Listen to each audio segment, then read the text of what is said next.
Patjetër.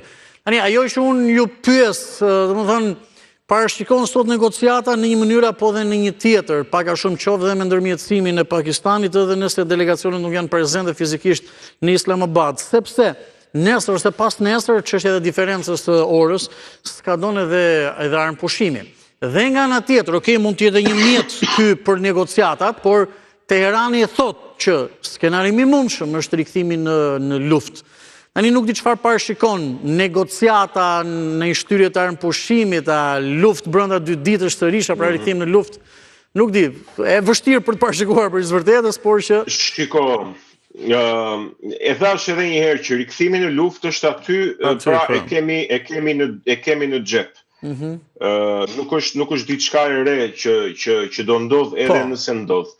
Po pyetja që un kam jo për ju sigurisht, po për lidhje me shtrimin e çështjes është që çfarë të reje mund të sjellë rikthimin në luftë. Pra çfarë gjëje ndryshe mund të sjellë sa i takon përmbushjes së objektivave madhore strategjik të shtetit të secilës palë, të Shteteve të Bashkuara të Amerikës më së pari. Pra, a do të sjellë diçka ndryshe nga bombardimi që zgjati për rreth 40 ditët e shkuara, vështirë se mund të sjellë diçka ndryshe. Pra, ju thoni Egon pak a shumë që SHBA-t nuk janë të interesuar të rikthehen në luftë, në gjykimin tuaj. E thënë më thjesht. Patjetër, në gjykimin tim, administrata Trump nuk është e interesuar që ta shtyjë më tej këtë konflikt, sepse unë mendoj që administrata Trump beson se mund të arrijë një marrëveshje me Iranin.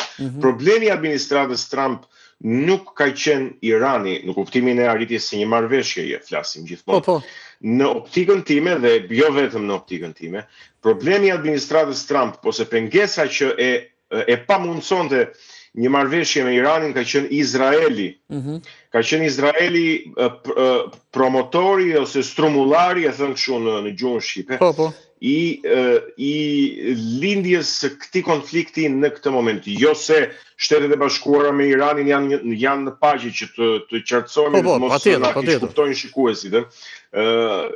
Qëndron çështja e pasurimit uraniumit, është një çështje shqetësuese dhe e vërtet, edhe e raketave balistike, edhe e tregtisë së naftës me Kinën, sepse Kina është konkurrenti kryesor i Shteteve të Bashkuara. Por arsyeja pse dhe fakti që u futën në këtë moment në mënyrë të papërgatitur e ilustron ajo që objektivat strategjike të vendosura në nisje të kësaj lufte gjenden shumë larg përmbushjes së tyre.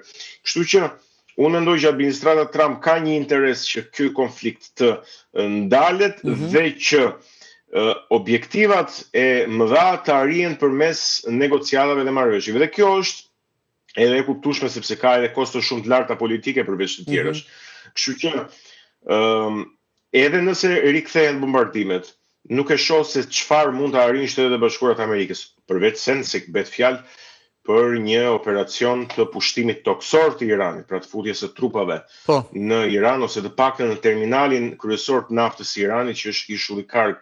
Po unë e mendoj që kjo mund të jetë një alternativë, mund të jetë një operacion jo me kohëzgjatje të madhe, pra mund të quhet si përshkallëzim i situatës hyrja ose posedimi i ishullit Karg të Iranit, po që gjithsesi edhe një operacion i tillë mund të pasohet sërish me negociata të tjera, sepse thash që nuk ka të ardhme të kuptueshme dhe të qëndrueshme për shkallëzimi i konfliktit si nga ana e Shteteve të Bashkuara të Amerikës, ashtu edhe nga ana e Iranit, mos harojmë, në strategjinë e vet të sulmeve asimetrike në bazat energjetike, në ato terminalet e shkripzimit, në edhe goditjet e objektivave civile, të gjitha këto në vendet e gjirit. Kështu që mendoj që ky mund të jetë një skenar. E kuptoj. Dhe diçka të fundit në këtë aspekt, se kam dhe një pyetje për Kosovën dhe për shkojmë drejt fundit.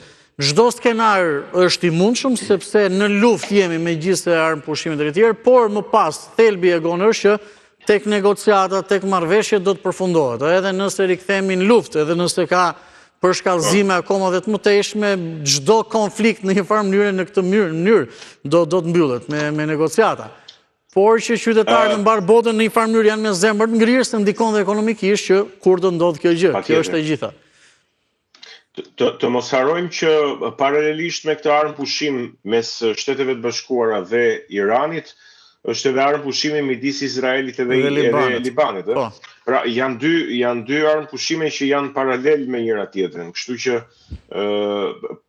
përderisa presidenti Trump i bëri presion Izraelit haptazi që të ndaloj bombardimet mbi Libanin, do të thotë që ka një vullnet nga ana e administratës Trump, sepse e kupton se çfarë pasojash edhe çfarë kostosh po merr, si financiare, si politike, as si njerëzore, për vijimin e kësaj lufte në të dyja frontet.